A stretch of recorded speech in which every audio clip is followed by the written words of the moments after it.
CrystalStarStudio would like to thank Reset Games for providing us this game to be reviewed. You can check them out at their website for new and used games in the link provided in the video description, or you can click their logo right here to go straight to their page.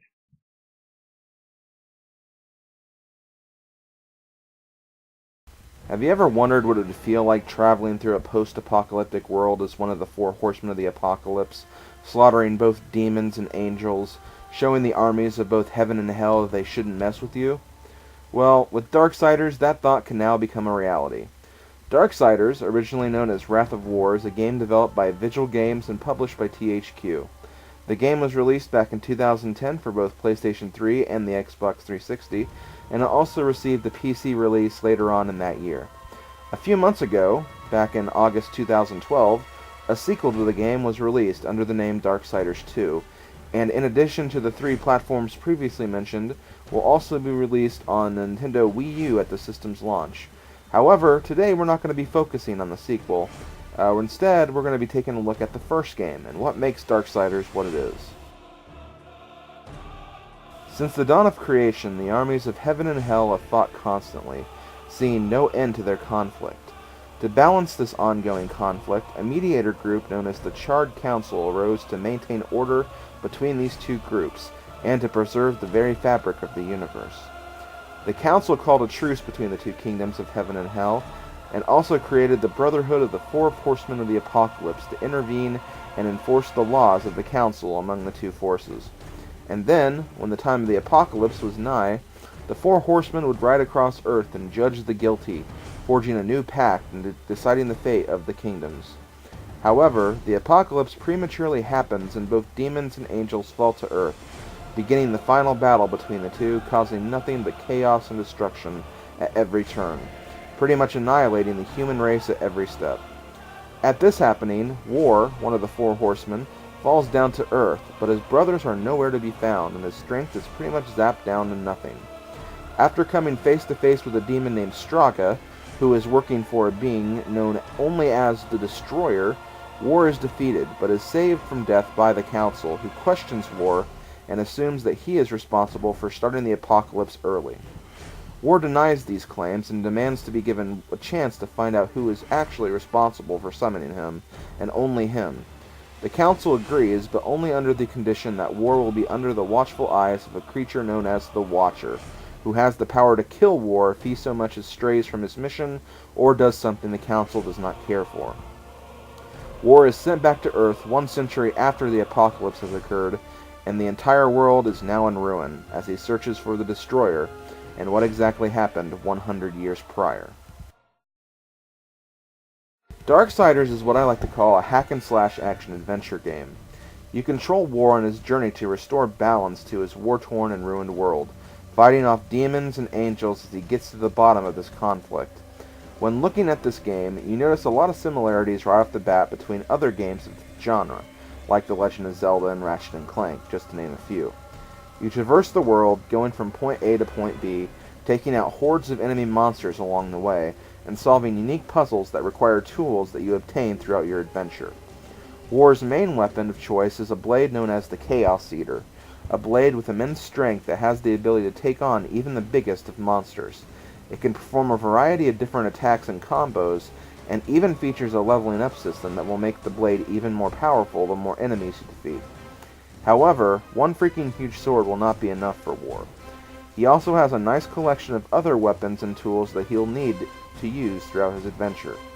He has a crossblade, a boomerang shuriken-like tool that can strike multiple targets in rapid succession and stun enemies. He has the Abyssal Chain, which allows War to latch on to grapple points that will carry him to ledges that he can't quite reach, or help him swing across giant chasms.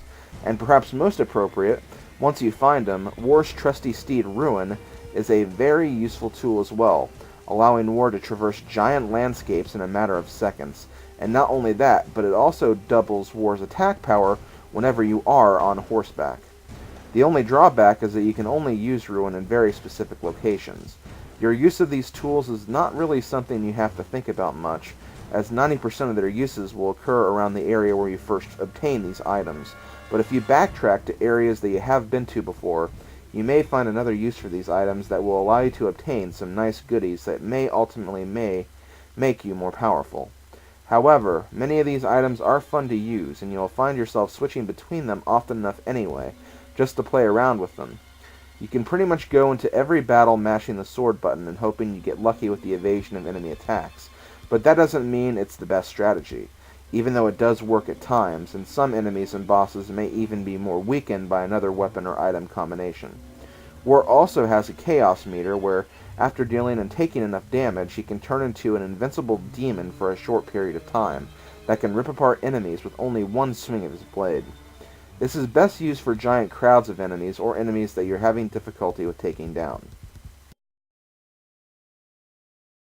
Regardless of what platform you are playing this game on, one thing that may take some time to learn are the controls. Although I wouldn't necessarily say the game's controls are bad, there is definitely a learning curve that may take you through part of the game to get through. More than half of the buttons control Warren, change the camera or his perspective and what he is looking at, while the other buttons are shortcut menus that equip particular items when you need them. While this would be helpful, I found the placement for these shortcut menus to be kind of odd, and I think that there should have been some alterations. For example, you can only equip one tool and one weapon at a time. It doesn't matter much for the weapons, because nearly all of them are optional anyway, but for the tools, I think it would have made more sense to have 3 buttons where you could register different tools to, much like in the Legend of Zelda series. The shortcut menu does help with that, as you can register 3 tools there, and then select them after pressing on the control pad, but when you are in the middle of a skirmish, that can be a bit distracting. However, this is a very minor complaint though. Like all games, after spending a bit of time with the controls, you can pick them up pretty easily. As for how War controls himself, he's definitely not one of the speediest video game characters due to his size and somewhat sluggish speed, but he can be quite versatile too, with some very quick moves and dodge maneuvers. And what he does lack in speed, he makes up for in raw power.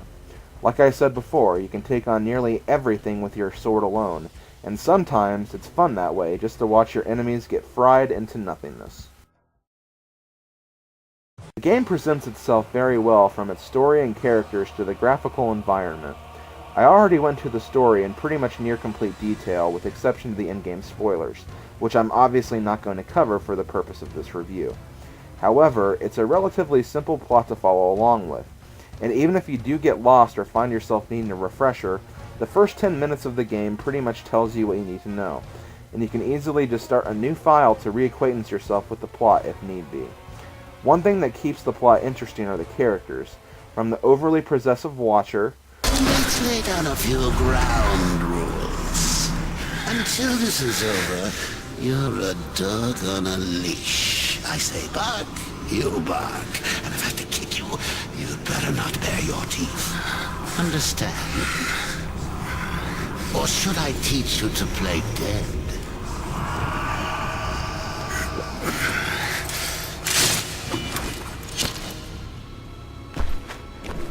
Good boy. To a sneaky merchant demon named Volgrim. Surely not empty-handed. Well, this shall be the briefest of introductions.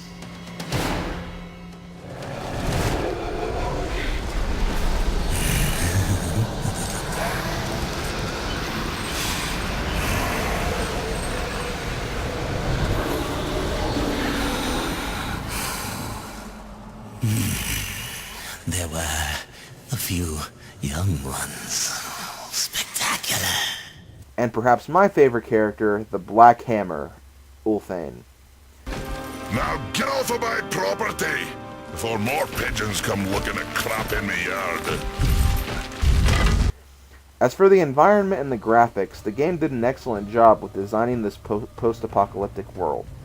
The areas are very nicely detailed, and you literally feel like you are traveling through the remnants and rubble of a once fully civilized location. From the broken down buildings, dusty and dilapidated vehicles, and crushed street lights and billboards, this world fits the atmosphere very well. I was also very impressed with how the different character and enemy models were designed. War looks like a complete badass who you know is going to rip your intestines out if you aren't careful, and some of the enemies and bosses you have to fight in this game look pretty damn intimidating and powerful. Another thing to keep in mind is that this game does have a mature rating, and rightfully it does, as it contains some pretty gory scenes and strong language, so if you are a young one, or if you are squeamish in any way, this game may not be for you. I didn't really highlight the music and sound presentation as much, because in all honesty it didn't leave much of an impact on me. Not to say that this is necessarily a bad thing though, because again, a strong musical composition wouldn't exactly fit the atmosphere in this game in the first place. The music being kind of laid back and in a way almost dull fits the environment of the game being an empty, post-apocalyptic world, where you are pretty much by yourself. The music does pick up pretty intensely though when it comes to boss fights and enemy skirmishes, which is sensible because there is always a lot of action going on in those scenes. Darksiders is not a terribly long game.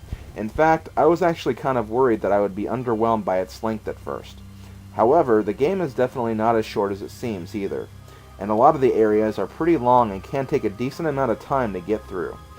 A newbie to the game could finish the entire thing somewhere in between a 10 to 15 hour time frame. For experts and others who have been through the game already, I could foresee the game being completed in a little under 10, but that's just an estimation. Like I said before though, there are plenty of goodies to find in this game just by wandering and exploring the world around you, and coming back to specific areas when you have more equipment to work with and other abilities. You may find a special skill or power that may make things easier for you, or you may run into something special or an Easter egg of some kind. It's definitely worth exploring, and even when you think you found everything, there is always something that may jump out and surprise you when you least expect it. As for additional content, you don't get anything too special for completing the game, but there are 3 levels of difficulty that you can put the game at. There is a normal mode, an easy mode, and an apocalyptic mode. Easy mode weakens the enemies significantly and puts you at a much greater advantage when dealing with all of those nasty creatures. However, on apocalyptic mode, you better be good at dodging and knowing when to make your attacks, because those enemies are going to be all over you if you aren't careful. Overall, I found Darksiders to be a very entertaining experience, and I had a lot of fun giving the series a try. It also has given me a desire to play the sequel and look out for any additions to the series in the future. If you are a fan of action-adventure games, definitely give Darksiders a try. I wouldn't say the game broke any ground or achieved anything original or truly spectacular, but it is an excellent addition to the genre. Do I look like I'm afraid of death, boy?